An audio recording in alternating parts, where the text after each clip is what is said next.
Hey in there, hey again. This is LinkedIn, live from Munich. Thanks a lot for joining us. I heard it's a quite big crowd and we're ready to go and let's do this. So you're here about to learn a bit more about LinkedIn, best practice sharing and what potentially you might have heard some myths about what the algorithm does and what impact creation might be and how you personally can get the most out of it. And I want to directly start by asking you the following question, which is when have you, like the last time you've been really, really bored? And I mean, not just a bit bored, like fundamentally bored, like you would like to roll your eyes back in your head and it was horrible. I would say this is not that long ago. I would say it's potentially last week. It was some kind of work-related stuff or during your studies, whatever it was, because it's something we experience all the time. Because the way we are presented to facts, to information, to presentations are not always in a very interesting way. And so we get bored. So it's a rhetoric question. I guess we're all there. And the reason why this might have happened is more or less this situation. So whenever you joined some conversations, some internal meeting, you've read some stuff, the layout and the way this information, everything was brought to you was more or less like this concept. It's bullet points and it's full of text. So that might be quite annoying. The reason why I'm starting about this is we will discover today how important it is to focus on our target groups, our audience, and what mistakes we have to avoid to get their attention and to be part of their discussion and to be relevant and of interest.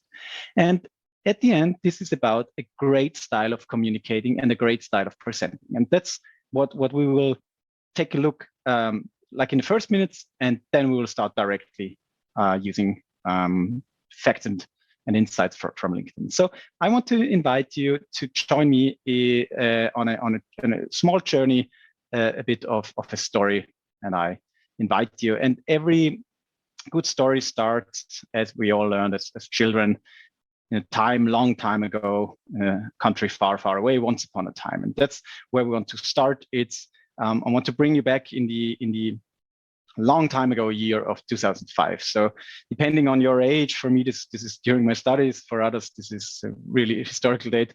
But what you can see here is in this time, typical situation under not so typical circumstances. So the situation here where this picture was taken was it's a picture taken out of Rome into the Vatican, and a pope has died. So people joined this historic, cultural, religious event or situation to be there and to be part of it. And when you check the situation from like how we take a look on it now, what is a bit different to what's normal today is that there's one person, and you can see that the right hand corner at the bottom, and this person is potentially writing an SMS. So it's not even taking a picture. What's happening there, it's a photo. So this setting was completely normal. People have been in a situation which was of very high interest, and they were simply there. And then they told their families and their loved ones and their friends later on, how was it, what they've seen, what was happening there. This was completely normal. From our perspective of 2021, this is kind of weird, because we are more or less used to this kind of situation. So it's 8 years after this. It's once again a situation regarding the Pope. No one has died. Fortunately, he stepped down. But still, people went to the Vatican to be part of this historical situation. But now it was completely different, because now technology has moved and behavior of people has changed. And now it was not like a normal way to stand there and look at the situation.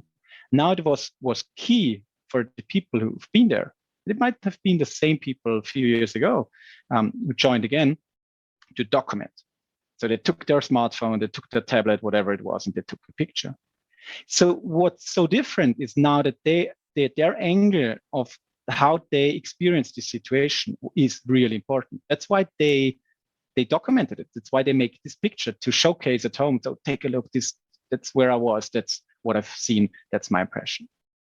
So you might say maybe, okay, well, yeah, that's the new normal. That's how people do every concert. People are filming and taking photos. That's how we do.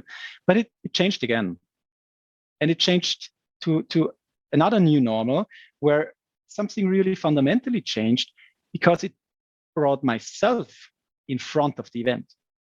So it's still a photo where I documented I was in this situation, that I was a witness, I was a participant. But that's not enough. It's not enough to showcase. So that's my angle. That's my point of view. Now it's me and the event. And everyone who's ever taken a selfie, that's what we are doing. We're bringing us in front of the scene. We're documenting that we've been there. And this we is very important when we take another look of how we should communicate. So the selfie stick is more or less the symbol of this change, because it's bringing the attention not to the scenery, but to the person in front of it. So when this whole selfie sticks starting coming over from Asia, I was really laughing about them. And now I'm one of those guys who have it all ready with me when we are outside with the family, because it's the only option to get us all on a picture. So this is something very normal, and this is something which brings us to what is social media overall doing. So what is the key essence of social media? So critics say it's so superficial, and it's all about like everything's so perfect and so smooth, and that's not real. But what it does, it brings people in the mid of the story.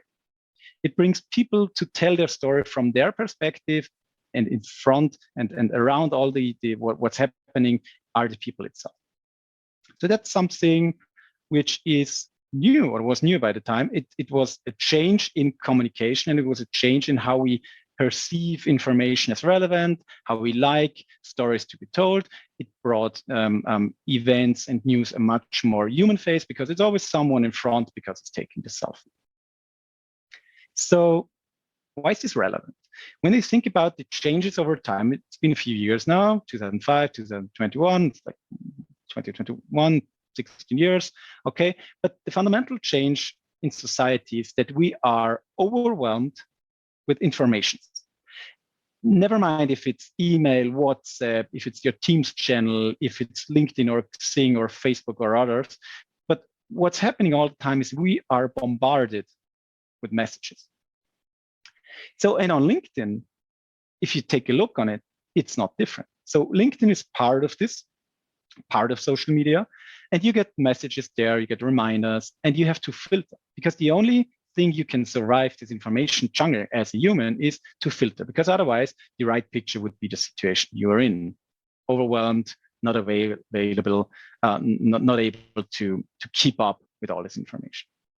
So when you think about what you're doing when you're sending your information, is you are in a battle against time, because a lot of people try to get in front of your audience.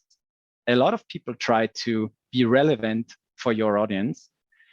And if you don't win the battle, you're going to lose. So you will be ignored, because what we do to survive as humans in this era of overload of information is we filter in milliseconds in two categories: relevant, I'm going to spend time, I'm going to read it, I'm going to take a look on it, and irrelevant. And it takes us milliseconds. So if we don't agree that these changes has happened, that communication has really massively changed, we will not be able to succeed in a social media environment. We will not be able to reach our target groups. We will not be able to find people who are willing to talk to us, because we are not relevant, because we are on the other side. We have been filtered out because our communication style, our message wasn't relevant to the audience. So it's about timing. So now you might say, in Austrian, you would say "ja und," somehow translated "so what." So why is this guy coming from LinkedIn and telling us something about the Vatican? I want to learn some hacks and maybe how I can do things different. Yeah, well, the fundamental what we have to accept is that if we start in the normal way, we will lose a lot of our possibilities. We will lose a lot of our audience. And I brought an example. So let's imagine I'm sitting in my flat here in Munich. You're somewhere online. I have no feedback at all, which is a perfect simulation of what social media at the beginning is. I'm sending, I don't get any response at the moment. If I take these very first seconds of your attention and I start talking about the least relevant stuff, which is myself, what will happen? You will go away. You will say, well, I don't care who Thoman is. I'm not online to listen to his CV. I'm gone. So we can completely stop that. Like the average presentation starts by me talking about myself, not about the topic, doing nothing to your surprise, bringing no attention to the topic. So people then might say, well, yeah, that might be true, but still you have to say who you are and what you're doing because people are interested. And I doubt that that's really true. So let's take a look on the right side of the slide. So my name is Magister FH, which is my title, Thomas Geiswinkler. I'm an enterprise account executive working for LinkedIn Talent Solutions. So what value has this information brought to yourself? So am I more capable of what I'm doing because I've studied? Are you now more eager to learn about what I'm about to tell? Was this of any value to you? So I say no. So enterprise account executive, what does it mean? Most people have to Google it and then they find out, well, it's a sales role. So I'm kind of a salesperson. LinkedIn Talent Solutions, well, it's a business line of LinkedIn, still most probably not really relevant to you. And to be frank, in my opinion, say even my name is not that relevant at the moment because you will remember it if what I told you was of interest. But you won't care if the rest of all the presentation is not good. So by beginning with the very wrong topic, with the very wrong input, I will lose the time and I will lose attention. The next thing, what will happen? Normally, I will guide you through the agenda. So everything which might be of surprise is gone because I already told you when you have to listen to and when you can ignore me because it's not of relevance. Trivia about myself, trivia about the company, points no one can remember. Then when you've been here about storytelling, then you somehow then say, well, it wasn't about storytelling or maybe LinkedIn, where's that gone? And then that's the end. So get rid of them. Be aware that in the moment you are sending information, and if you're doing it wrong, this will be the faces on the other side of the screen. Their reaction is a quite simple one. They choose not to spend time with you. They choose not to read your information. They choose to ignore you. And it doesn't matter if it's LinkedIn or any other channel. That's the rules we're living in. And it's quite frank why they are there, because we have so many inputs we have to choose. And we have so many choices. We can choose whom to follow, which person is of interest, what topics are good, and what our time will be invested in. So that's the dramatic change in the last year. We have all these choices. We are super good in doing these choices. But on the other hand, we still stick to a communication style, which is very old school, which is very, this is my agenda, these are my bullet points. I brought you 120 slides and they're full of text. So I brought this little wood finger because for me, this is my number one symbol whenever I do something on LinkedIn, what I have like in the back of my head. So if you think about a courtroom, when the judges, he's doing like the final step and he takes the wooden hammer and he says, "Stuck." That's the final saying. That's what we are doing using our finger all the time. So we have a smartphone. If something is of interest, we're going to stop scrolling. Most of the times we scroll. We do have a mouse in our hand, sitting in front of the PC, the laptop, and we say, well, that's not relevant, and we click it away, or we scroll over it. So when you start thinking about, okay, what might I tell? What's my story? What do I have to present? What's my goal? You always have to think about not what you want to send, but what's the perception on the other side? Is this of relevance? Is this interesting? Was this in any kind surprising the way you did it? The style you promoted it, the formulation, the verbs, whatever is this so good that people will stop scrolling and invest time in your content, or is it average and people will scroll over? So, and that brings us to a dilemma, which is not like exclusive to Austria, but I would say quite typically still there in Austria, which is we do have like this massive change and people kind of accept it, but then we kind of like to stick to old conversation styles because we're used to it. As enterprises, we have our rules that was done like for many years in that way, and now we are struggling to change it. And I want to bring some examples why we really have to battle and be aware of this dilemma, because we can't do the same things we did like this 15 years ago in this new environment. It simply won't work. So we can send, but we will not receive any feedback. So there's a comparison which I really like, and it's if you compare it to the search of aliens, intelligent life out there. So when you try and sending your information and what you want to get out there, then you can do it by spreading it to all directions and hoping that someone will hear it and be interested in. So the advantage on being LinkedIn specific that you have is that you already know that there's intelligent life out there, and you already know that someone is there. But the real obstacle, the real challenge you have is, do you send in a way that the other part is hearing you and then willing to respond? So I want to tell you a quick story about bread. And this brings, from my perspective, to life what it's all about by being a good storyteller, being good in communication. So imagine you going to your favorite bakery in the morning. Most of people do. You go in there, there's your favorite salesman, say, hello, good morning. And then you take a look at the shelves and then see, oh, wow, that's a new one. I've never seen this one. And you ask the salesperson, say, well, and that looks delicious. What is it? And the person says, well, that's a Tyrolean bread. It's full of flavor. You can have it with ham and cheese or perfectly using butter and jam. It's delicious. So no more words needed. You have an impression in your head. You're more or less on your vacation in the Alps and you're enjoying this bread. So that was a story that was, you've got all you needed. You've got the information, and it touched you emotionally. It made something in your head. You're willing to learn more, listen more, and you're willing to buy it. So now imagine same situation. You're going in your favorite bakery. You're asking for the bread. What is it? And you get like a description of facts, which is it's a bit of flavor, it's a bit of water, and it's a bit of yeast, and that's it. So the facts you gain from this conversation are not wrong, and it's not that the salesperson lied to you, but it's just irrelevant, and it didn't touch you. It was not doing anything with you. So you got a bullet points of facts, no emotion there.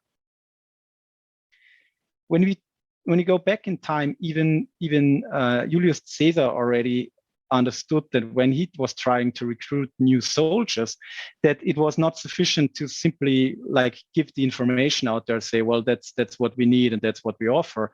He took his best soldiers, brought them out there, and they recruited people by telling why it's so beneficent, why it's so a good idea to be a soldier of Caesar. So what he did was basically a very old human concept, and it was like a human to human experience, and it was storytelling.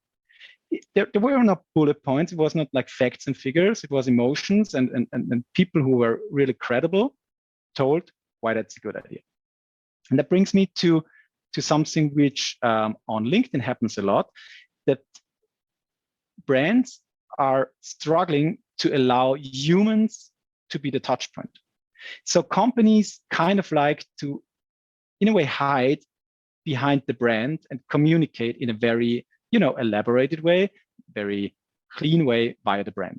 And it works out. We do have images, and we have favorite brands, and it's there, it's out there for a long time. It does work, but it makes a difference if you have an experience by reading a PDF of LinkedIn with what we do and what we can offer, or if we listen to myself, for example, and get an impression of how are these people, what are they talking about, what's the style.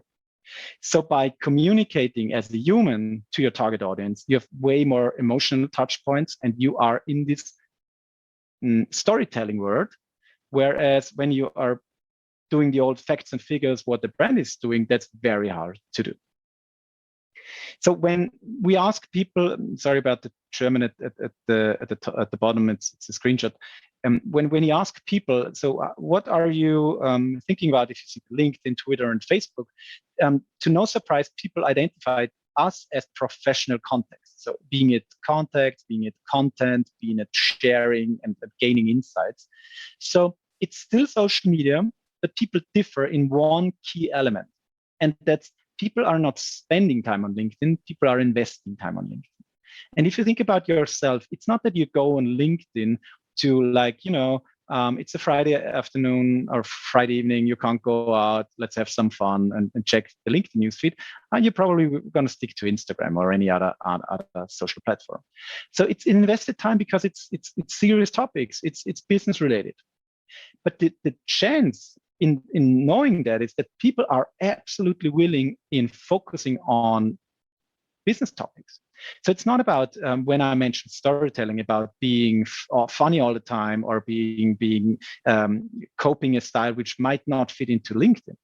But the concept of why should people listen to you? What makes them stop? What makes you stop and not keep scrolling at a certain post? It's the same. It's a good way of presenting your facts, an opener which sticks to you, and a different kind of presentation which made you choose this content from the others. So overall, for every one of you who uses LinkedIn, the basic of your experience is your own LinkedIn profile. So this is where LinkedIn analyzes data and thinks about what might be of interest for you. So around your profile, there's millions and billions and billions of data points possibly reaching you. And LinkedIn's job is to get the best experience out of this. Because otherwise, when we talked about this era of mass information, of overload, LinkedIn is noise. If we just say, well, okay, there's millions of people out there, what's in it for you? I mean, if it's millions and millions and companies and topics and posts, that's way too much. So at the beginning, it's just data. So to make something smart out of it, there must be some kind of matching. So what algorithms do is they all the time try to bring the best people together, match companies and people, topics, and so on. So it's a whole universe which is brought together. So that's good to know. I guess most of people knew that there's algorithms and that's what social media platforms do. But then there's maybe two different ways of interpreting what an algorithm can do for you. And I brought pictures, and these are those two. So there's people who think, okay, well, that's an algorithm. This is this very black box, and I have to take care because no one knows what's happening there. And that's more or less Terminator then. And then the other side, which is a bit naive, which is people who say, well, I don't mind about putting effort into my content. I just post it online and it will be broad distributed in front of my audience. So both of those words are not true at all, because an algorithm is simply testing your content in front of the audience and trying what is happening then. So I brought an example from a post I did a few days ago, which was quite successful, defined as many people interacted with it and brought me like visibility to my audience group. So whenever you see a post on your LinkedIn feed, there are several things you have to keep in mind. First thing is whenever when the post is shown to you, at the top there's this proximity signal, which gives you like an idea also why is this shown to you. So in this case, Jane Doe liked this, so that's why I'm going to show you Thomas' post. So what's more or less one of the most important topics whenever you consider sharing rich media, like some links, a video, a photo, whatever, is you have 3 lines and then you have to see more button.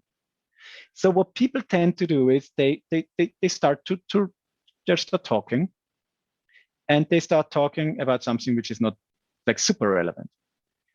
That's like the scenario when I might have talked about myself at the beginning and not about what we're into and asking these questions and doing it differently. So you have 3 lines and then people have to click more. So 3 lines, not more. And those 3 lines need to motivate people first to stop scrolling, and second, to invest time into your news to invest time into your topic by clicking see more. So what LinkedIn actually does then is we measure time invested, spent with your content. And if the feedback is people are doing so, yeah, well, what are we doing then? We are broadcasting this content to other people because we say, well, people are interacting, people are commenting, and people are spending time because it's of interest. So that's always what you need to know. It's not about you as a sender, what stats you want to show anybody. It's how is it perceived? Is it made? Is it easily made? Is it something you can relate? Is it of interest? Is there an open question? Is there anything which makes me stop, which gets my attention, and which makes me spend time with your content? That's how it works. So what we want to achieve is data love. And what we have to avoid is get the judgment, but the wrong one. The judgment will be, I've not seen your content, or I've quickly seen it, but it was boring. The thing about social media is you will get a response in a very positive way and visibility and feedback if your content is of interest, but you will get none of this if it's not. So no one ever has called you or written you an email, chat, whatever, telling you, well, by the way, I've seen your content. It was so boring, I scrolled over it. It's not happening. So you always have to keep in mind, okay, there's a few tricks. There's this 3 lines logic, and we have to keep in mind how we set up a LinkedIn posting and how do we bring it to life for our audience. But the base in all this is we are living in a social media world. There's too much information out there to consume, so we're choosing all the time. So if someone's making it hard for us to understand them, to read it, we will not. Full stop. So when we talk about brands, and when we talk about communication, and when we talk about B2B, what we tend to forget are humans. So B2B implies there's a business selling to a business, which is true. But this business is made up of humans on both sides. So I'm a salesperson at LinkedIn, and I talk to other people. I'm not talking to companies, to like brands. It's always a person I'm talking to. So why should someone read an article for LinkedIn? Maybe because they're really interested in the brand, and that happens. But if I build up my network in Austria and with the right groups of people I'm interested in, which I work together, then those people might be of interest if I do it right. So our data shows that the very own employees of companies have 10x the connections of what a company might have followers. So if we choose to say, well, human to human is what we basically do all the time. And human to human is not about bullet points and facts. Human to human is about a good story, being it very professional content. Then this is gonna eat your B2B strategy for breakfast because it's more people, it's more relatable, and it's what people like. People like stories from people. So when I started, I tried to do it differently than you experience a lot of time, no bullet points, no open question, not about myself. And what I learned is that even if maybe I did a good job today, you're gonna take home maybe 3 points. So most of it will be forgotten within an hour. If someone asks you, so how was LinkedIn? So, well, not that bad, this and that. So if it's me to choose what these three key takeaways should be, then it's those 3. Keep up the conversation, meaning don't over-engineer your social media posts by being like 2 weeks in discussions and doing your post and then needing 2 more weeks time to do it. Keep it up. Keep up the conversation by bringing content which is relevant to your audience in a good cycle. Just as a person, you want to be part of the conversation, not to be forgotten. It's all about people. It's not about brands. No one cares about your brand. Be that frank. It's people are interested in you and what you have to tell in your maybe how you see this topic, what's your thoughts about it. Do that. Do way more stuff. People who enjoy discussions, open questions, topics, and not like branding and polished sentences everybody is used to. And emotion speeds fact. It's as easy as that. You will be more into a topic which kind of did something with you, and you will not be that easily brought into reading a long list of facts and figures. So if you now would say, yeah, right, maybe, and that's what's happening a lot, then always keep in mind, It's not like me telling you that would be so nice to do so, and we all would live in a nicer world if we tell more stories. It's basically simply, if you don't do so, you will get one feedback, and that is that you won't get that much feedback because your content is not read. Because we're living in a social media world, we are full of information load, and we will choose. And we will always choose for the easier option, which is content, which is easy to digest, kind of fun and interesting. So if you now are in a way stuck at this moment where you say, yeah, that's right, but we can't change that due to X, Y, Z reason, always think about this. It's there, it's the final judgment, and you will not hear it. You will just experience it as that your LinkedIn postings will go nowhere, that you're wondering why your network is not growing and why you're not doing what you're trying to, whatever this is, new sales, new followers, new attention to your brand, getting in touch with the right people. It's always about think what might be of interest for these target groups, and then design your post by always asking this question: would I stop scrolling at this post when I see it? Is it doing something positive with myself? Is it provoking a thought? Is it opening a question? Is it there for me to? I want to react because I'm not this opinion. I don't share this view. Then you're right. If it's just a normal posting, nice to have, no one cares. So that's about the first part. Thanks a lot for your attention so far. And now we're going to open it up. It should be a workshop, so I'm there to answer all your questions.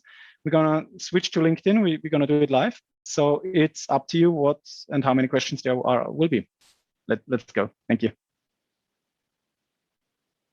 So now Felix, my colleague, is up there. Hey everyone, we already got a few questions in. Can you all hear me properly? I hope so. I'm just going to go by the questions, how they are upvoted. I think the first question is from Alexander, and he asks, how do you address a bilingual audience? So his followers are German and or English natives. Can you specify how you can target the different audiences? The great one. First of all, what's quite handy is that LinkedIn offers an automated translation. So I'm going to quickly scroll over my newsfeed when the first one, there it is, some English text. So let's pretend I'm not that good in English, and I'm going to click here on see translation, and there we go. So whenever you think about, well, the majority of my audience is English speaking, but there are German speakers or other languages, it's always the option for people to have they're one click away getting the information you provided in their mother tongue. So that's one point. Second point is, whenever you start posting, you will be asked, so to whom should it be? And you can decide. So if you have a certain amount of followers, then you can say, as a company, for example, I'm sorry, not as a person, you can say, so I have used this test page there, who should be my audience? And then you can choose and say, well, that's a free of charge function. It doesn't cost anything. You can say, well, and it's very specific to market or language. Let's keep to people who are fluent in English or using LinkedIn in English language. There we go. Then you have this, you have to reach at least 300 followers, and then you can go for it. And option number 3, which is not my suggestion, but people do it, is you can, if it fits into one posting, like start English and do the same in German, like a little bit later in the post. So it's like one post containing 2 languages. Would not be my choice, but you have basically these 3 options. And apart from that, bigger companies sometimes choose to have like more than one company page, and then have one like for German market, one for international markets, and then they completely separate languages by market. Cool. Thanks for that, Thoman. The next question is from Damia. I guess it's we can split up in 2 questions. So do you have suggestions on the amount of content by types and frequencies? So he says like videos, images, articles, and links. And second part of the question is, which amount of hashtags should you use, and like how do you find the right hashtags to use? So first question, how often, what's a good frequency? Hard to tell, as we're living said many times, social media world, it's content sticks like a short time, then it's gone. More is more. There's one golden rule: as long as you have a content which is going quite well, meaning there's still coming reactions, there's the discussion still going on in the below section of the comment section, then don't do another one. Because what LinkedIn does, it we will not push like two posts of the same person into one LinkedIn newsfeed. So I will not see two postings of you, even if you have two lives. So you're kind of, you have one audience and then you have two posts trying to get the same one. So if one is doing fine, just leave it, and it will go down after a while and then start the other one. Apart from that, if you have content, post it. That's what a social media platform is there for. You want to interact, do it. Regarding hashtags, we do have a recommendation between 3 and 5. How do you find them? That's not so easy, honestly. So most of the time what I do is I follow people who are well connected and publishers on LinkedIn and check out what they are following, and then I simply check out the hashtags by clicking on them. But there's no centralized search for. But when you go on your network, there's a section where you get suggestions. Have to check out. So here in the hashtags, and sometimes LinkedIn suggests, okay, well, maybe these hashtags might be of interest for you. Yeah. Cool. The next question is from Clemens. He asks, or he says that like LinkedIn articles suffer from extremely low engagement versus posts. So I guess if you post an article, lower engagement than a post. And he asks if there are any updates planned. So for example, allow tagging within the articles, which. Yeah, so to be quite frank, we are not involved in any roadmap planning, so I can't answer if it's on the roadmap if we're planning, for example, tagging someone in an article. The idea of an article is doing long formats content, and this will not be as easily digested and consumed by as many people. So it's by nature having way less interaction and way less visibility. The idea is if you have like a detailed story to tell, a detailed posting which will not fit into a normal post, then use an article. But it's by design different. It asks people to really spend time reading a long article, and that's way less people are willing to do. So that's by nature that it will be different in visibility. I for myself do it once in a while and experience the same. Yeah. Cool. Thanks for that. The next question is from Alexander, also more on the technical side, is what content is indexed by search engines? So he learned that external links, for example, to his blogs are sanctioned. So he asked if you can just copy content from outside and put it on LinkedIn. I guess that kind of goes with the question you just answered. So should you, post into external links or you always have these how can you optimize the way the algorithm, what the algorithm does, and so there's no very easy answer to it. But let's take an example. So I'm going to share a link to some newspaper, and I comment it, and I have my view in it. And people start discussing, and they say, no, that's not true, and whatever. So the whole discussion is going on. This post will do brilliantly, no matter what, no matter it brings people to the outside if they click. But overall, if any social media platforms per se wants to keep their people on the platform. So if you have a weak post, for example, which is not getting that much attention, and then it has additionally a link to somewhere else, this will be harder. So it might be better to just comment what you read somewhere instead of just sharing the link. But it's really hard to say, well, don't do links on the outside because it's not true. Couldn't tell you more on that side. Oh, right. The next question is from Bettina, probably more like on a content topic. She asks, how do you target different cultures and their specific social norms? So I suppose, how do you target, for example, Germany versus Austria, maybe, or Germany versus Spain? So there, So that's might get difficult. So if you're in an environment which is very used to communicating in English, then there's this common acceptance of how this is done, that people will say, hey Tom, and not hey Mr. Geisendorf, just to bring up one example. If it's very, very different and you have very specific needs to accept in this market because that's the way business is working, and that's really cultural differences, what I would suggest is don't mix it. If you are so specified in different markets, try to separate it. Because if it's very opposed and then you do kind of the middle, no one will be really happy, and you won't be specific to any of those target groups.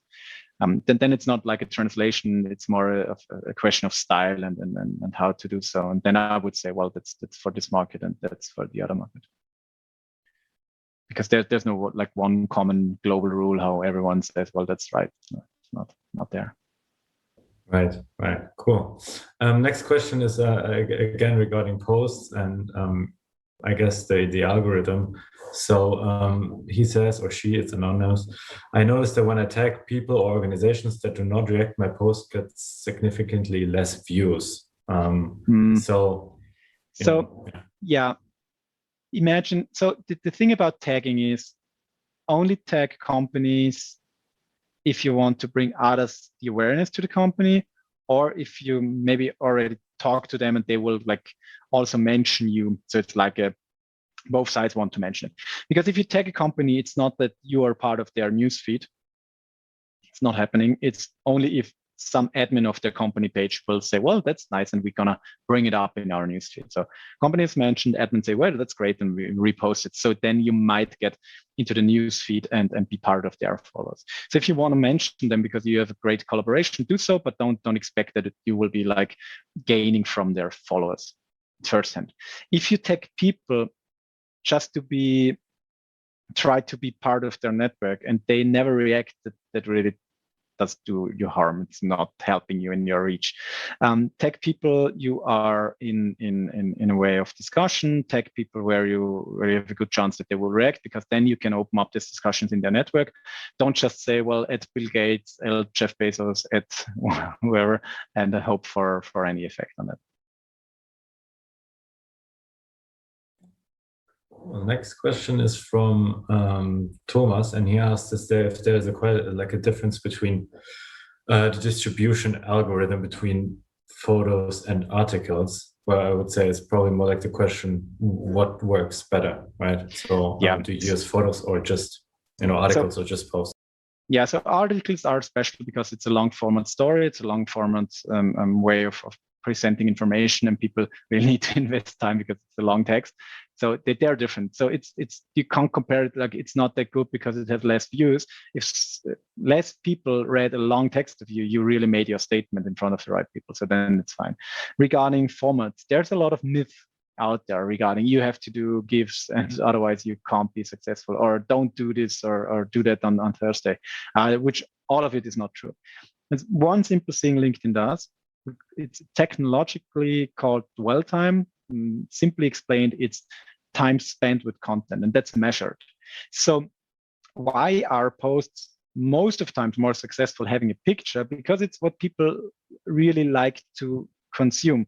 So if I have like a picture, which in this case says it's Kündigung or anything, then this brings some attention. And if then the text is good, then I will potentially say, well, what is this about? I'm going to click here, I'm going to read it, and maybe I'm going to comment. But if you have a very good text and no picture on it, and it has the same effect, people start reacting, people are reading your what you have to say. Will have the same experience, you have the same views and discussion out there. So it's not that LinkedIn says, oh, great, there's a picture, now we're going to promote this post, because it makes no sense. And the reason why just a like is less of value to your distribution than time spent is easily explained. I can scroll over here and say, well, I really like that. I've not read it at all, but I like it because it's a friend of mine or whatever. So just a quick like doesn't give us feedback that people are spending time with this content. So, but if someone says, well, I don't like it, but I'm going to read the full article, then our feedback is, well, this is of interest to this target group. We're going to show it to more people. As easy as that. So to answer this question, is there a difference between a photo, a GIF, and a video? No, it's not. Are people more, do people like pictures more than text? Yes, they do. Great. The next question is from Stefan. He asks, so, bigger companies have obviously bigger resources. They have a big marketing team behind, and, they can post a lot. But his question is like, what about the small companies? What is your suggestion? Maybe what should they post? Is it worth posting every month? Is it worth posting? What's your recommendation for smaller companies? Yeah, so you always have to think about what's your goal. So if you say, well, we have this company page and we post once a month because you have some internal rule that's good. What will happen? So this post will be seen by someone. Maybe this person interacts, and maybe this person gets an impression of your brand. That's fine. Maybe this person will be a follower, and so you build up a bit of brand awareness. That might be a success in this case. But if you want to build up a brand, you have to be in front of your target group more often. The best comparison I find out there is if you think about yourself when you ever buy any product, there were several touch points you had with this product or this brand, which led to two things. First, you have an impression, an opinion. You say, well, it's great because, and it was most of the times not like researched by yourself because it was like brought from ads, campaignings. And then when there was a decision point, we say, well, now I'm going to buy it. So if you want to build up a community, if you want to get in touch with people and build up this brand, and you have like one potential, it's not guaranteed, one potential touch point per month, that's really hard to do. So what can you do? First of all, take your own employees, sorry, and bring them, like, that there are people out there who really like to do, sorry, something in my throat. I really like to post on LinkedIn. So these people already have a network where you can participate on. So do it via the company page, do it via person. People always prefer content from people. And the thing about we don't have as much content, I kind of agree. Sure, big companies, big groups of people doing a lot of content, but it's sometimes you can take one piece of content and by slightly changing the way you're moderating it and use it. And there's a lot of industry content out there which like brings the message you want to put out there. Or you can say, well, we don't do that because, and we do it differently. What? And that's why. And so you take like content from others and discuss it. And so you are seen. So there's always a way, even if you're a small company, to get this visibility. Don't stick to golden rules every Monday morning. That's it. If you have content and you feel comfortable that it's going into the right direction, post it. Cool. I feel like we've answered this question just to make sure, because it's asked again. It's like it's an anonymous person. He asked if you post like a URL to an external site, like his traffic decreases. Like, so it's your recommendation to not post them, or what would be your no? I mean, if your goal is to bring more attention to your page, it's like that's what your aim is. Sure, you need the link. If it's just put in there because you say, well, I want to build up a brand of being a known person for this and that, or I personally want to be like the one guy you talk to when you have questions about LinkedIn in Austria, then I don't need links. I mean, they should be aware of myself. So that's the point. I can't say it, never do it, because if you say, well, I need more traffic on my homepage, then you need the link. Oh, great. Don't just post the link and think people will do anything about it. You always have to you have to provide a reason why someone should stop and someone should care. That's it. Not that easy, but doable. The next question is from Tobias. Interesting question. Is a call to action in a post or article still an option or too direct? So I guess more like from a content perspective, this question. No. So the call to action is, that's a good question. So the first step is what brings attention and what makes you stop. And what the first call to action, by the way, is it that interesting that I'm gonna push the let's let's get more information button. Like the see more, it's more or less, hey, this is so great, I want to see more. It's like the internal call to action there. And if you have content there, and then it say, well, if you're interested in more, whatever, of my offering, if you want to learn more, contact me. There you go. There's the link. That's the call to action. I mean, it's not about just being a nice storyteller. You have something in your mind what you want to achieve, and for that, that's the perfect scenario. So bring up attention, discuss it, bring some insights, and then leave a call to action. What you should not do, from my perspective, is be too salesy. It's like do some click stopper, and then people expect some insights, and then it's more or less a cheesy ad of your company. Then people won't like it. And the best thing, always take yourself as an example, scroll your news feed, and if you see something which was well done, just copy the style of it. If it fits to your brand and your market, and say, well, that was well done. Let's try this out. Great. The next question is from Jan. He asked, is there a statistic? So when you add a new person and you add a note to the request, is there a statistic behind, like, where you can see how many people actually read it? I would say. Oh yeah, we do have somewhere, but I don't have it. Like I don't know it by heart. It's overwhelming. So whenever you, no, Otto, I have to formulate it like this: don't push the connect button without leaving in a message, because people want to know why should they connect with you. So apart from it's someone you know and you said let's connect, and that's fine. But it's, yes, it's red. Maybe it's not like red word by word, but someone, okay, well, someone wants to connect me. He's telling me he's in the same market, some nice words. Well, that's fine. If some random guy or girl tries to connect and I have nothing in common, I don't see why this might be beneficial. I'm going to decline it. So your note, it's not much effort, increases your chances of being accepted dramatically. I don't know the factor now by heart, but it's dramatically different than without it. So do it. Cool. The next question is from Alexander. He asks, is there a risk of getting his profile like penalized? So he says if he has, for example, 10 postings that score very low, no. And his profile scores very low, is there? No, if it's not like content which is not allowed on LinkedIn, then you have nothing to worry about. So let's take myself as an example. I started working at LinkedIn 3 years ago. So I was in the financial industry. So I had no footprint at all in Austria and no footprint in marketing, HR, or communications. Not at all.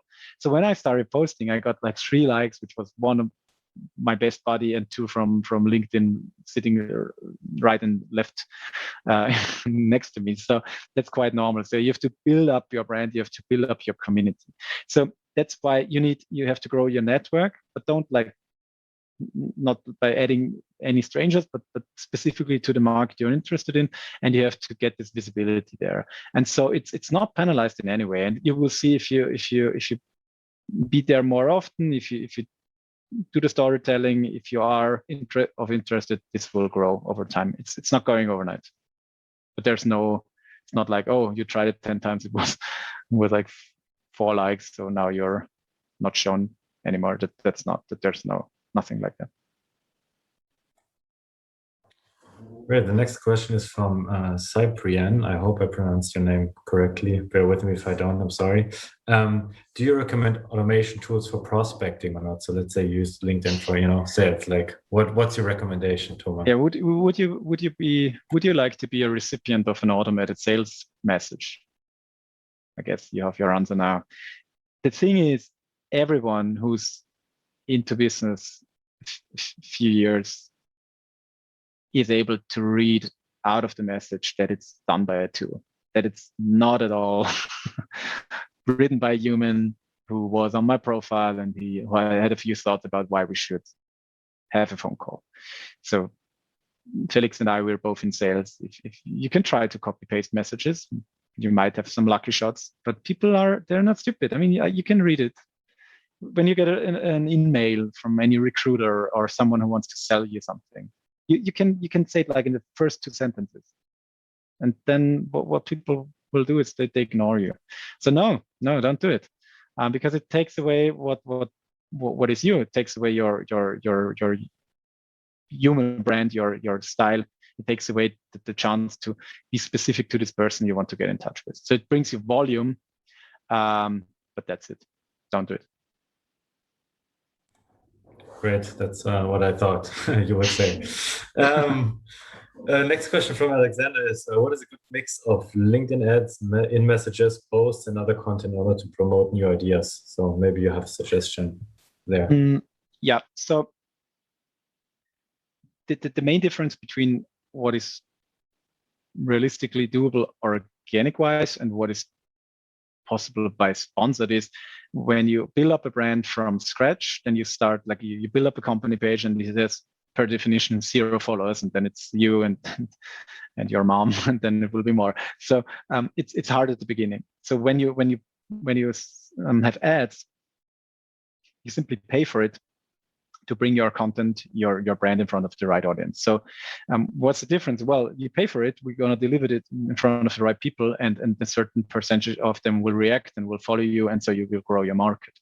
But what people underestimate is why organic is that important. Because let's say you invested a bit of money and now you grew your follower base, and now you're satisfied because you have put any number, 2,000 followers, and now there's no content on it.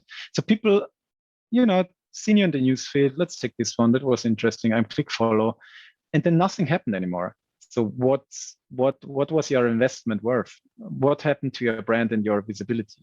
0. You brought people to follow you, but they don't check out your page once in a while to check what my latest company page I was following is doing. So if you're not part of the story, if you're not available in the newsfeed by doing your postings, you're gone. So it's a mix, and ads should be very, very specific. If you have, so what's the goal? So what LinkedIn overall does is it's called objective-based marketing, which means the objective is the first question we ask them, because it makes a huge difference if you want to gain traction on your page, if you want to get more followers, or if you build up the brand, or if you say, well, it's about leads. I want to be in front of this target group, and the people who click should fill out the lead form, and my salespeople can contact them. Way different story, way different targeting, and depending on that would be my answer. But don't underestimate the power of organic reach, and that means being available by posting content. So I don't have a golden rule for that's perfect, because it's so different on markets and target groups and what's your goal. Can't answer that on like this overall statement. Not possible. Great. The next question is from Clemens. It's a more like a technical question. Not sure if we can answer it, but it has a lot of upvotes. So I thought I might read it as well. Yeah, I'm gonna try. So he says LinkedIn Live is an amazing for long tail engagement and company pages. Are there any plans to add a video section to creator profiles as well? And are we going to raise the limit to more than 10 minutes for uploads? Yeah, no. So we are working a lot on creator mode, so it's not rolled out completely globally, but we did that yet. So if you check out specific profiles, then you can see that we switched from like normal profiles to creator mode. Creator mode has the idea of highlighting their content, and then you have like a storytelling format in your picture and stuff like that. So yes, that's changing dramatically, and creators are brought in the center, because these are the people doing a lot of it. So just as an example, so when you're now on someone who's a creator, then you will see his activity, but it's just his or her postings and not like reactions, because it's not about, okay, he clicked a like somewhere or she. It's about what is his or her content. That's one part of the story. Will we change video upload times? I don't know. Honest answer, not involved into it, haven't read about it. Don't know. But creators are there will be, there's more to come for creators. Yeah. Cool. So I'm gonna connect two questions, one from Hanno and one from Itai. The first part of the question would be: there's a myth about around the time in which you what's the best time to post. Yeah. And the second part of the question would be: if you get a lot of reactions in the beginning, will that affect the exposure, and will you be punished by editing your post? So I suppose that's 3 questions, but I hope, So I try to keep them in mind. If I not, you have to repeat them. So first question was regarding, help me out. What was the first one? The time. So is there timing? perfect time? Thanks again. Yes, there is, because let's say your target group is not in Europe, but you are, and you start posting when they're in bed. So what's your likelihood of getting reactions in the first minutes or first 2 hours of your posting? It's quite unlikely. So what's measured by LinkedIn is, well, you've posted, no one reacts, seems no one cares. That's your post. So always keep in mind when people are online potentially. So what is your target group? What's their usual business hours? LinkedIn is mobile. Yes, sure, it's on the cell phones and people use it apart from business hours, but still, as said, people have this mindset regarding LinkedIn's invested time. So it's nothing that there's still traffic. There's a lot of traffic on weekends, but it's still less than on Mondays, where people tend to work. So think about who you want to target, where are they, what's the time zone there, and then prefer a bit the normal business hours. If you have a very great insight from your market and you bring it out live on Friday at 5 p.m., that might be the people are not in the mood of caring about it at this timing. So timing does make a difference, but as well, I had postings started them in the evening because I had this idea and just tried it out, and people were online and they started discussing, and it survived the night and went on the other day. So there's no golden rule as well, but I always try to keep in mind. So my target group, they're in Austria. Friday afternoon is not the best time, for example. So there were 2 others. Sorry. Well, yeah, the next question, or the question in regards to that, is if you have a lot of reactions in the beginning of your post. Sure. Because what the algorithm, there are more, but let's say the algorithm is doing, it's testing the content. So it's taking the content, it's analyzing, okay, who's online from my connections, who's a follower of mine, who's into this topic, and we test it. So we bring it in front of those people, and if they react, and it's not about liking or it's about spending time. So why comment is more, it's better than a like. It's because it takes more time to comment. It takes more time. It's more invested time if I read your article and then make my thoughts and give you my opinion, apart from scrolling over it and say, well, that's from Tom and like it. So yes, that's why timing is kind of important, because when people have the chance, because they're online, to see your content, and when it's well done, interact. This gives feedback to the system, to the algorithm, that your content is relevant to the target group, which motivates or brings LinkedIn to push it to others. As simple as that. And there was a third question, and I managed to forget this one as well. No worries. Yeah, I should have broken them up. The third question is: will you be punished if you edit your post? No. I guess punished is Yeah. Will it be? No, it's not. So if you're any typos in there, or want to switch over, just do it. And just keep in mind not to make a new post out of it, because that makes no sense. But corrections there's an edit button for a reason. Great. The next question is from Alexander. He asked, is there any chance or any way to learn how my postings score? And he compares it to the social selling index. So how can you tell how well your posts perform, I suppose is the question. Yeah, I mean, you have the stats beneath every posting. So just as an example, if you take this one from the weekend, which was a high performing one for me, then you have the stats there. So you, first of all, can compare, is it good? I mean, there are people who say, well, that's my normal. For me, that's quite decent. That's one.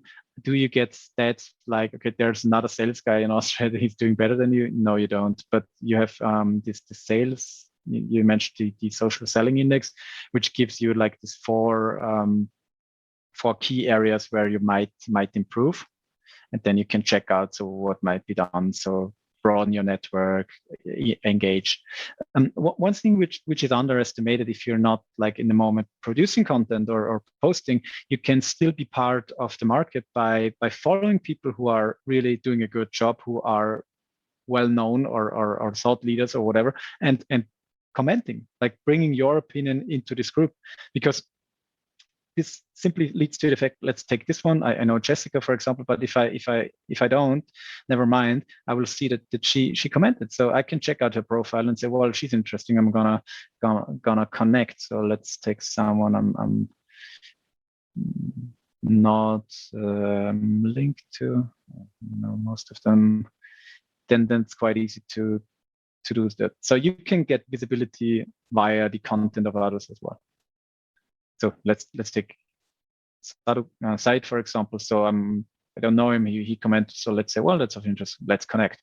As easy as that. So if you are part of this discussion in a different, the posting is it's not yours, but from anyone else, you will be seen. And if you have a strong point there, and there's a discussion going on, perfect. You're part of this group. The next question in connection to that, maybe, and I think the answer is yes. Gabriela asked, is it beneficial to have a high social selling index? Yeah, so the social selling index and the strength of your profile affects how your postings are distributed at the beginning. So you might have a weaker social selling index, but a very good posting, then it's still fine because people start investing time. So it's the same, investing time, reacting. LinkedIn understands that's relevant, so we bring to more people. But if you have a stronger profile and you are like, if you had a bit of success before and then you do new posting, then the algorithms, well, there's a new one, people like that, so we're going to distribute it a bit higher than if that was not the case. So yes, try, but we should not focus just on, okay, I need a social selling index of 75 because otherwise I can't be successful. That's not true. It will raise over time if you do what we discussed so far in the right way. If you think about your audience, if you do it in a kind of storytelling way, if you're interacting, if you're growing your network with the people you want to get to know, then that comes as well. By the way, if we think about connections, so that's my profile. Happy to connect. If there are questions later on, just feel free. Cool. Yeah. The next question, you talked about that in the first part of the presentation. It's from Itai, and he asked if you could give him general tips for well-performing posts. So, what are the key elements? Maybe if you could summarize that again. Like, what are the key elements of a good post, if you can name them? Yeah. Love to do so. So just give me a second. I'm gonna show you how like posting will look like. So if I'm just take mine because I know what I did there. Just give me a second. So going to my posts. So basically, what you can see here is I shared this picture, and I stressed it in a presentation as well. I have these 3 lines.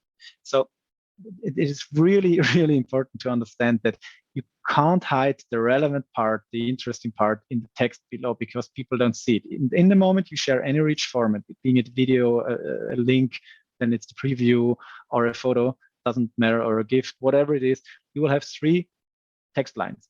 And this means it's a very short amount of text, which must bring attention, interest to people.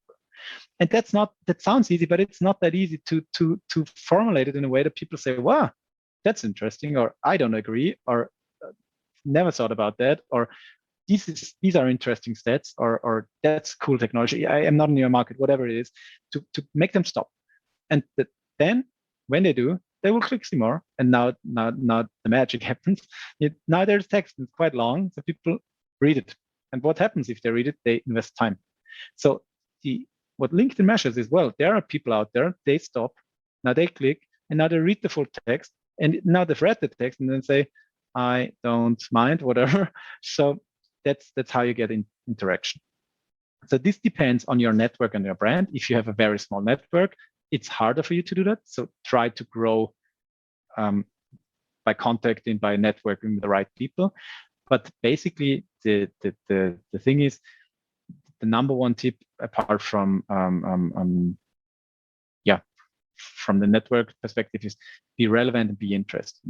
And then if you talk to people and it's about something, you interviewed someone, you talked to someone, you met someone, you can tag people, and that's simply by adding them in your postings. So just showcase it quickly. You can say here Felix, and then you will do your text. And that has the effect that Felix is mentioned.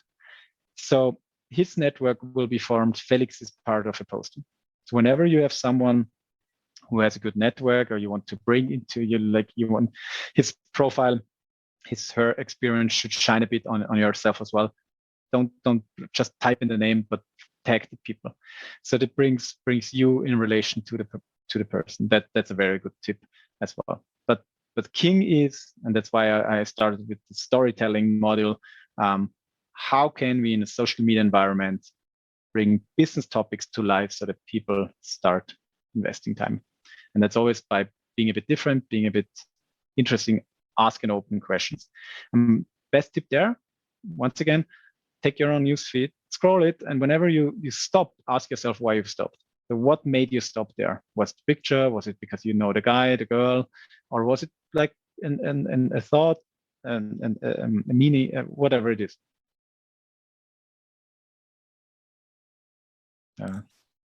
Next question is from Dagmar. Interesting question. She asks, do people really read the news feed? She says that most people she knows actually only check the profile and the company page for unemotional facts. What's your stance on that? Yeah, no. So the time spent in newsfeed is like having 50% plus growth rates on LinkedIn. So yes, a lot of time is spent there, apart from the classical, what people tend to do, reading their own news, like their messages, and networking by going on one's profile. But yeah, that's where people on social media spend time. So yeah, sure, there are people who are not that eager to do so. And it's always about how LinkedIn is perceived. If it's more perceived as well, that's my online network, and I don't read any news there, then this impression, what you shared, might be true. But on an overall, what we measure, heavily amount of time is spent on the LinkedIn newsfeed. Cool. The next question from Alexander. He asks, how do you start a newsletter on LinkedIn? And he says in the beginning it has no subscriber. To whom is a new newsletter presented? A newsletter is currently, I'm not quite sure if you apply. Yeah, you have to apply, and then it's invite only. It depends on how many followers you are, how strong your profile is. It's like rated on LinkedIn side, and then we say, well, you are a thought leader in your area, and then you are granted the possibility to have the LinkedIn newsletter. So it's not currently it's not available to anyone. That's the situation. Bit process, as you might have seen it regarding LinkedIn Live. Same there. If you apply, there's, I don't know the exact steps, but we have a team then checking if you fit the criteria, and then we'll give it to you or not. Next question, again, like from a little technical side. So Anonymous asks, is there a way to detect robotic connection making? She or he says that some of her or his students say after, have made or sent 20 to 30 connection requests, like LinkedIn limited their access. I suppose it's just... Okay, so yeah, so we do have certain rules in there which are moderated. So if you like press network like crazy, then there will be like, hey, what about following people first off, because seems like you don't know all of them, and there's a specific limit on a weekly basis, but I don't know the number per heart. It's not that you will be punished and then banned from LinkedIn if you use automation tools for doing so, which is not complying the use agreement. Then we might ban you for a while. Yeah, that might happen.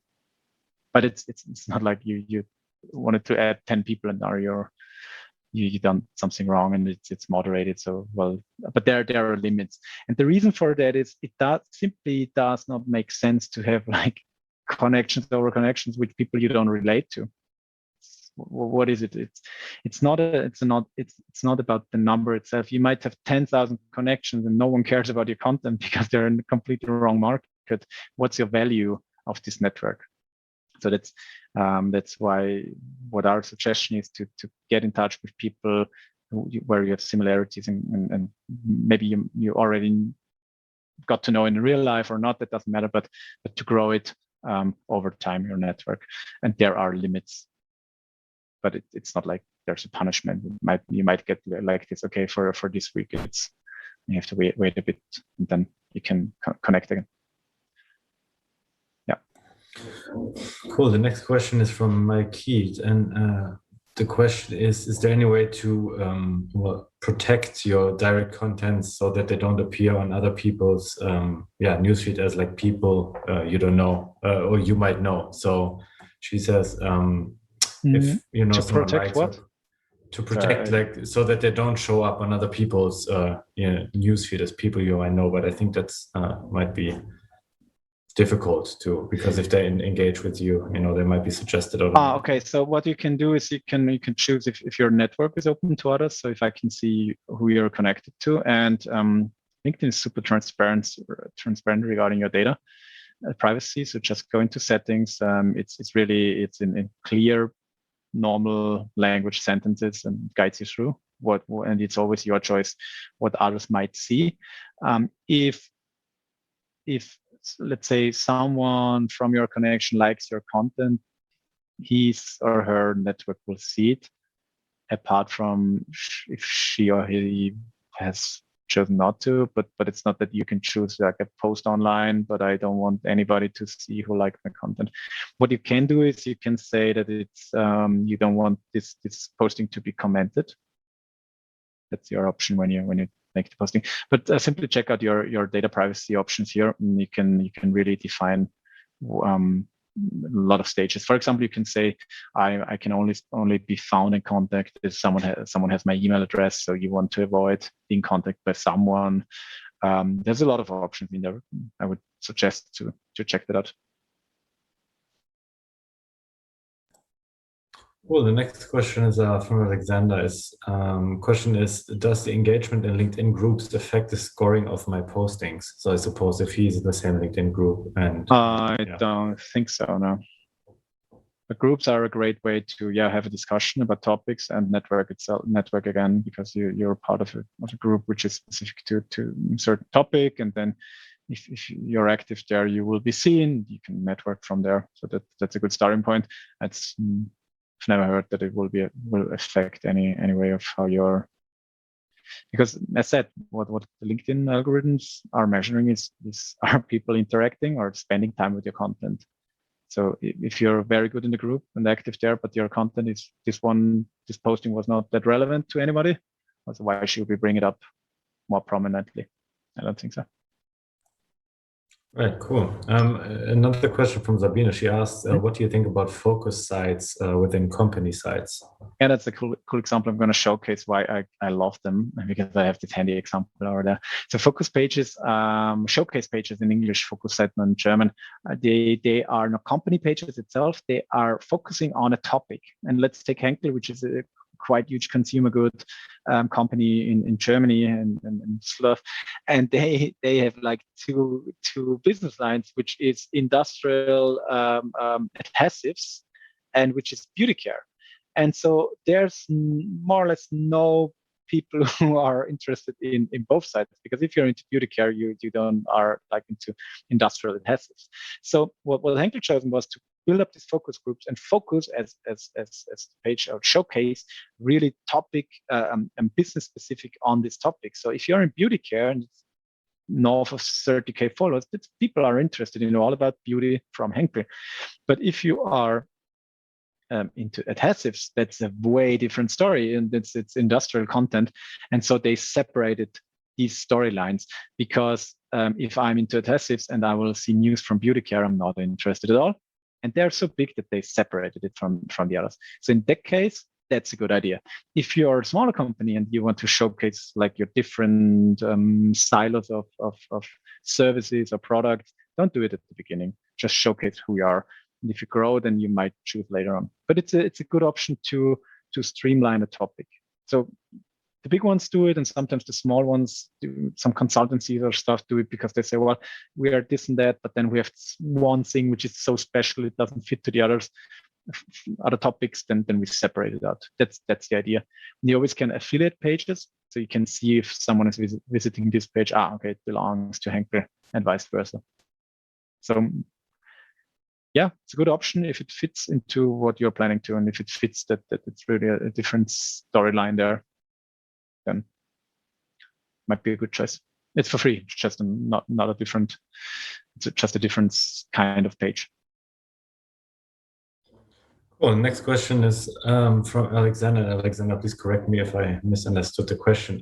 But he asked, what happens if you change the industry to an industry you have no footprint in? So as far as I understand it, if you change, from one industry to another industry, job-wise, would that lead to like inertia, as he says, or like would that lead to maybe your post performing worse, for example? No, well, so the thing is, because I experienced it myself, I was with Thomson Reuters, which was heavily in the financial industry. I was a salesperson there as well, which is like the role for myself was not that different, but the industry was. So when I started posting about social media topics, HR, employer branding, it was at the beginning shown in front of a very financially focused network, which brought me some, hey, cool, Tom, here a new job likes, but no real discussions. Why? Because it's topics which my network then was not interested.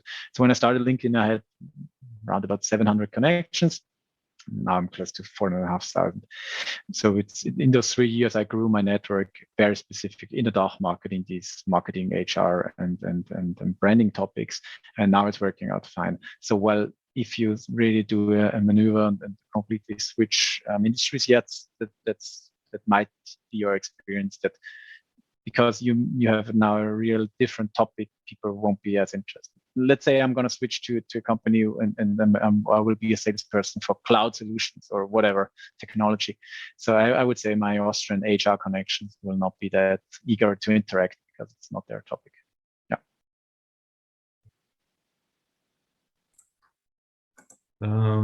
Sorry, the next question is from Itai. Itai, I think we've answered the question about the penalization if you edit your post, so it's not going to be penalized if you do any edits. Yeah, but he also asked how long the initial test period you talked about is, where they test, where the engagement is tested. I don't know. There are LinkedIn consultants who measure this. However they do so, they are talking about 2 hours. I've never heard of any LinkedIn internal number that we are broadcasting it. So I don't have any internal information on that. I don't know. So it's not that I don't want to tell you. It's not that it was communicated to myself. So I don't know. Next question from Han Yin is, I can always see the views stat of a post, but not an article. Is that a configuration thing? So whenever a post is posted, is it? An article. I don't know.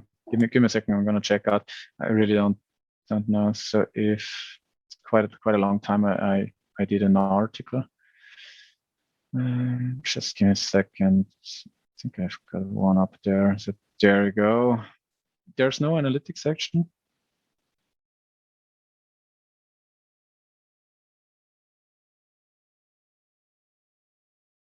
There you go. Just go to your article at the very bottom. There's likes and comments. And there you have views, which means people viewed it but not directly interacted. And it was reshared 2 times. So you have, it's more or less the same structure your experience beneath a posting should be. There might be a threshold when it's less than a certain amount that we don't show it so that you can't bring it down to certain people. So there's always this threshold. It must be a certain amount of number. So you can't like re-engineer and say, well, you've seen my article and you've not liked it, for example. But normally you can. Yeah.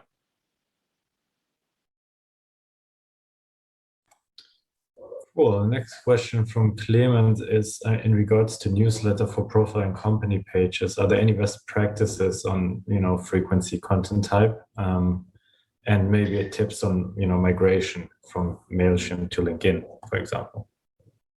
So sorry, I didn't get it. What was it? Okay. What like if you start like company newsletters or like newsletters for profile and company pages, Are there any best practices on the content type or the frequency of how often you should use newsletters or send them out? I'm not quite sure if I understand where it's product related. Is maybe it's me, but there's no newsletter function for a company itself. It's for people, isn't it?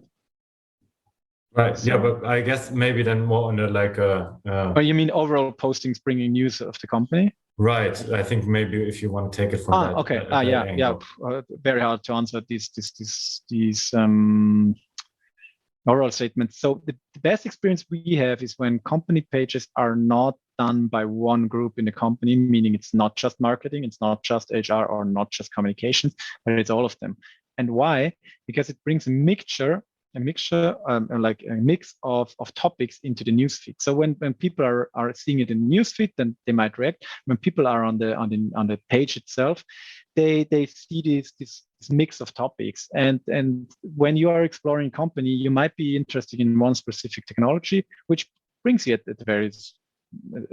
some point to their homepage. But if you're just checking them out on LinkedIn, you have like this impression of, okay, that's happening on product side, that's happening on how they are as a company. There's some news, as you mentioned, that newsletter style. So best of it is bring them all in and let them communicate, because that's what the idea is. Bring it to life, make it as easy for people as possible.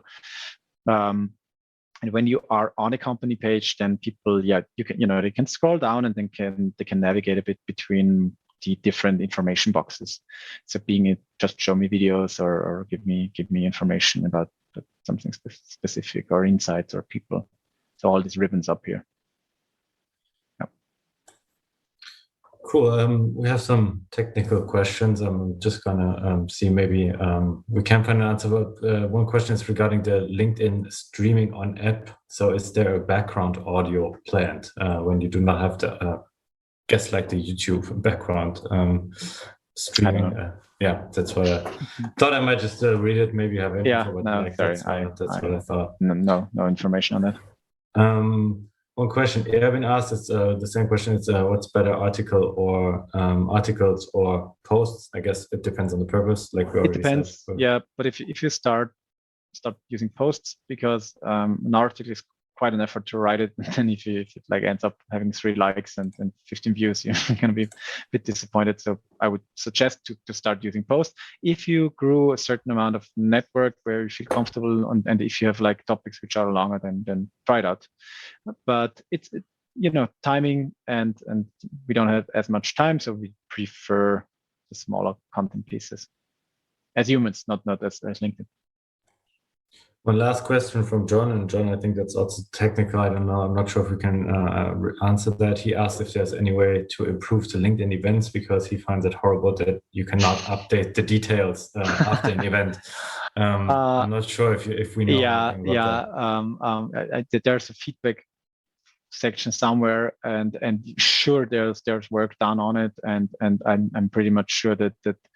So for example, currently it's not if you're doing a post as a company, you can't edit it as well. So if you started it's working out fine, and then you have this typo in there, so you can choose to delete the post or live with it, but currently you can't. But I can't tell you why and what's the from a technological argument, and why it's not there, and why this function is missing. It's I'm a sales guy. I'm not a techie, so I really can't tell, because I don't know. I would say yes, we are working on it, and that's a smart feature to be editable. If it's there this year or not, I'm sorry, I can't. I don't know. Cool. Yeah, I think that's it from the question side. We've covered pretty much every perfect question. Timing. Very good timing indeed. Thanks to all the participants for helping out with the timing. So yeah, that's it from the question side. Thank you so much, guys. If there's feedback, if there was something in presentation or anything you missed, I said, well, he's talking about storytelling, but the story was boring. Feel free. I mean, we are all not perfect. We all still can learn as well. So if you have anything to share, happy to hear it. Otherwise, enjoy B2B Days. Thanks a lot for your time. Let's say, mic drop. Yeah. We're out.